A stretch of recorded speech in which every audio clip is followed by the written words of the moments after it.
Hey guys, welcome to the therapy room. I am Shay Marriott, and today we are going to be talking about trauma and how it relates to some of the children that we see here at the Center for Child Development. Joining me is Director of Staff and Community Support, but she is also a trauma expert, Mrs. Rebecca Roebke. Hi, Rebecca. Hi, how are you? I got it right. You did. Don't worry, nobody gets it right. Right. Thank you for joining us. Thank you for spending some time with us.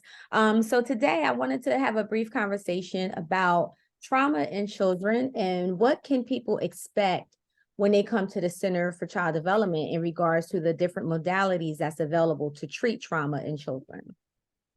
Sure. So I'm going to try to make it a shorter conversation because I could talk about this stuff all day.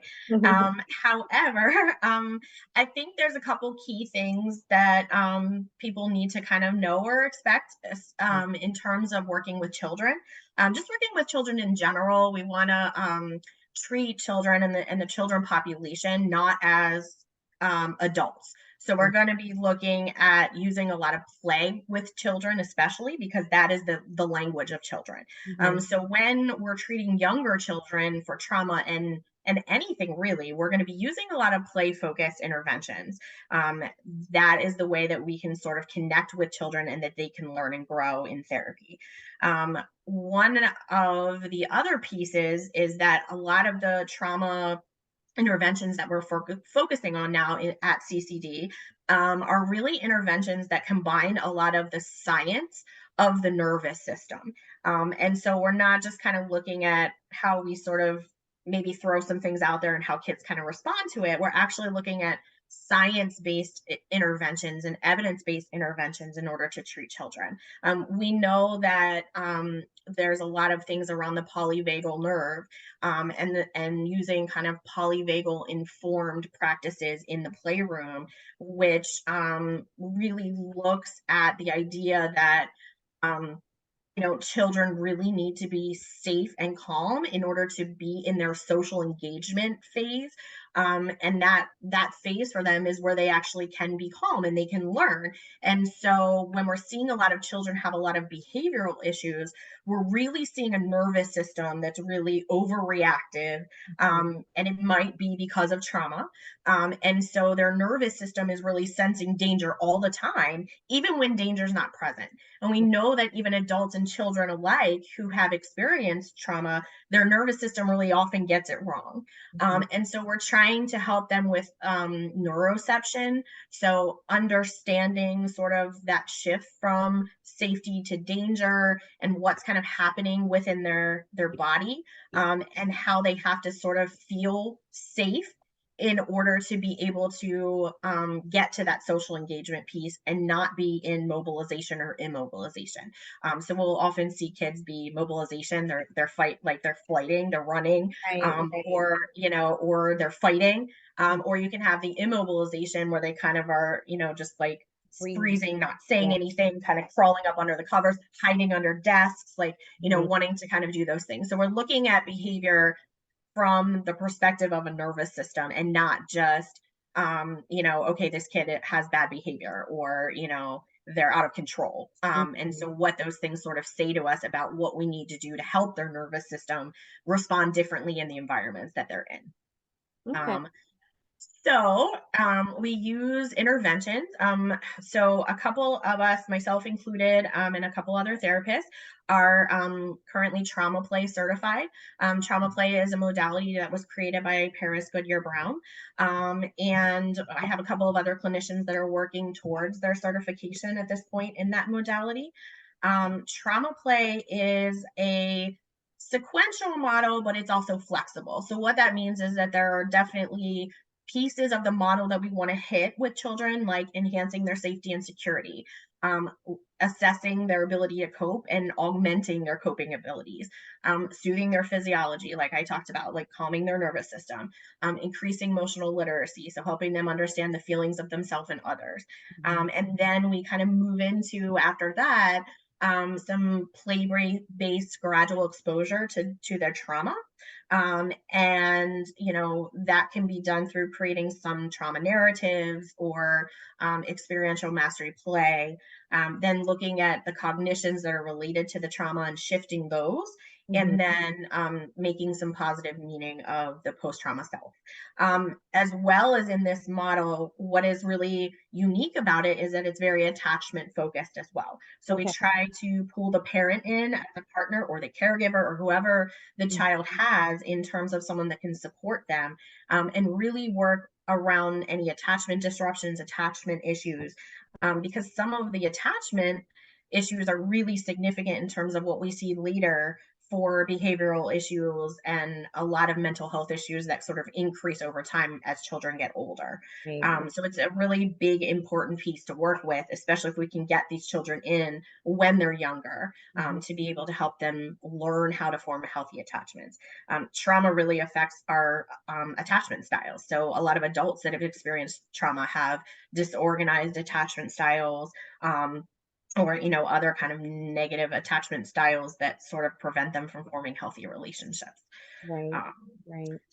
so within this model, we also kind of pair together EMDR, which I know I've done a therapy room before, Right. talking specifically about EMDR, which is eye movement desensitization and reprocessing. I do a lot of that work with adults and children, Mhm. and so what that does is desensitize the trauma using bilateral stimulation with a child, and also help them to shift their cognitions. So trauma often has cognitions associated with it, like it was my fault, or I'm never going to be safe, or different things like that. We want to shift those cognitions. Mhm. CBT is really great, but it only uses half of your brain. And the more that we can integrate right and left hemispheres in the brain when we're working with our clients, the better the results are going to be in terms of their ability to hold on to what we're teaching them and their brain to integrate that information. Right. So EMDR is a really great therapy for being able to have that integration and have long-term effects of not feeling emotionally charged by the trauma anymore, and also believing something different about yourself in relation to that trauma. Right. So it's Um, changing the narrative with that as well. Absolutely. And I have done a lot of EMDR sessions over the last couple of years, and it is amazing to watch clients have that shift, Yeah. and to come out of depression or anxiety because of the shifts that EMDR is able to help them make. Right. And so when we get to pieces like the play-based gradual exposure, a lot of times we can use EMDR with children, which is Mhm. really in a fun way. They get to do some banging on their chest like this for bilateral stimulation, or lighted chopsticks, or high fiving, or sword fighting, or sometimes they just like to have TheraTappers in their hands. So there's lots of creative methods that we use for Right. that, Right. um, as well as the sand. The sand tray is also a big part of our treatment of trauma. And one of the benefits of sand is that we allow the child to place the trauma into the sand, which gives separation, in terms of themselves and the trauma. So it's a lot easier for them to process something when it has a little bit of that safety and that separation. Okay. It doesn't have to necessarily be their story that they're talking about. It could be the figures in the sand story. And we can still do work around their trauma and processing their trauma, even if we're not able to bridge that it's your story. But sometimes we then can bridge it over to, okay, so if they felt that way, did you feel that way? Mhm. And it really depends on where the child's at in terms of that.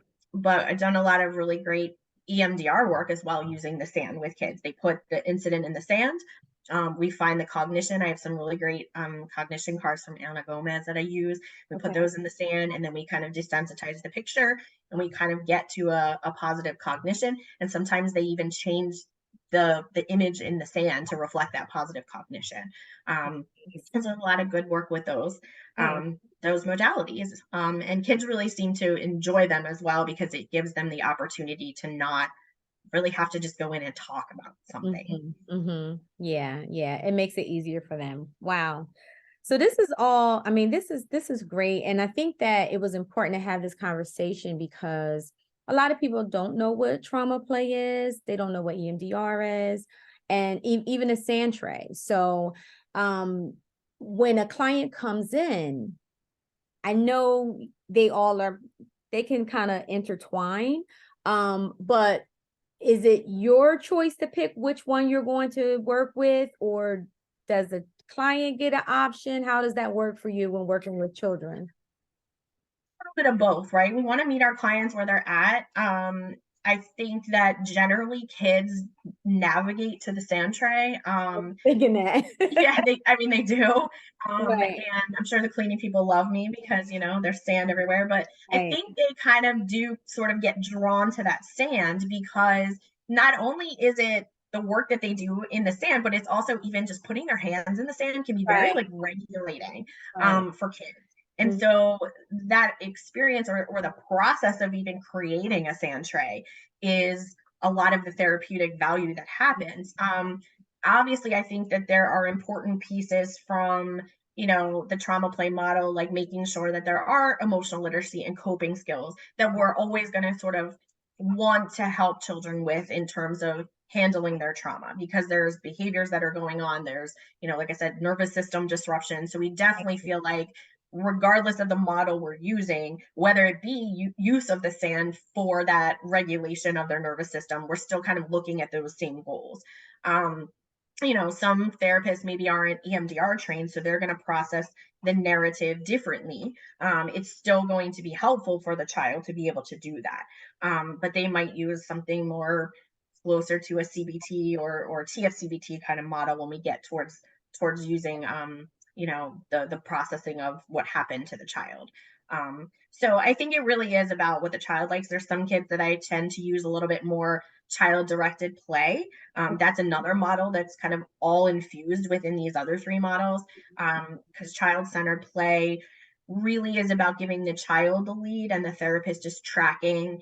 And then the therapist can also use some interactive, other prescriptive play therapy methods like cognitive behavioral play therapy, where maybe we're doing a puppet scene and we're interacting something that Right, happened at right, school, and now we're going to kind of act out other ways we could have handled it or other ways we could have thought about it, but the puppets are doing it rather than the child doing it. right. And so we have opportunities to use a little bit more directive technique if there's something that we feel like we really do need to address or we need to talk about, but in the play. And that also helps kids, I think, with trauma feel empowered, because one of the biggest cognitions that develops around trauma is helplessness, Mhm. and lack of control, especially if you have kids that have been in foster care and they're moved and all these things are happening in their life that they didn't get a say about. And Right. so some of the play is simply developing, confidence and competence and, just like feeling like you're empowered in the playroom because this is a space where I get to say what happens. Hey, your voice Um, matters. yeah, I get to have a voice, yeah. So there's a lot of value in just simply those things within the play, and providing choices and things that the child doesn't usually have. Yeah, yeah. This is awesome. I might have to come play in your sand tray. Well, my sand tray is awesome, and I totally shout out to my husband because he built it and he made me sand Yeah. tray figures, so he's pretty amazing, in his support of that. But the sand tray is definitely a favorite, and sand tray is not just for kids. I mean, it Mhm. actually is also for adults as well. And I have had some really great sessions leading up to EMDR with adults using a virtual sand tray where we talk about their strengths, Yeah, and help them sort of resource on positive qualities and strengths or calm places that they can sort of envision and do some tapping on, or some bilateral stimulation on to calm their nervous system down. yeah. So I think it's a favorite not just among children but also among teens and adults as well. Yeah, absolutely. Because my favorite place is the beach. So 100%, I agree. that's perfect. Thank you so much, Rebecca. If anyone wants to if they want more information about trauma, and would like to reach out to you, how can they connect with you? Definitely through our website. We do have a trauma play page up that talks about trauma, and we also have an EMDR page. So there are web pages associated with our website, at www.thecenterforchilddevelopment.com. And also, they can directly email me as well. Mhm. I'm just Rebecca at thecenterforchilddevelopment.com, and I'm happy to answer any questions that people have or help them get set up with a a trauma specialized therapist that we have on staff. And I've developed some pamphlets around our trauma center that we're kind of Mhm. working on opening Yeah. at Right. CCD, the Center for Nurture, Growth, and Empowerment. So we're going to be offering kind of all of these services and continue to grow, and we continue to be trained and Yeah. just keep getting better at what we do. So Yes, absolutely. The goal is for it to be a trauma center where people can come and, you have all these different resources and you can work with people like Rebecca who are experts in this field. So if you would like to reach out and get in contact with Rebecca, make sure that you email her at Rebecca at the Center for Child Development.com, or you can go to our website, the Center for Child Development.com, or ccddelaware.com, whichever is good for you. Or you can give us a call at 302-292-1334. Thank you so much for joining us, and thank you all for tuning into the therapy room. Have a great rest of the day. Thanks, thank you. Rebecca. Thank you, Shay.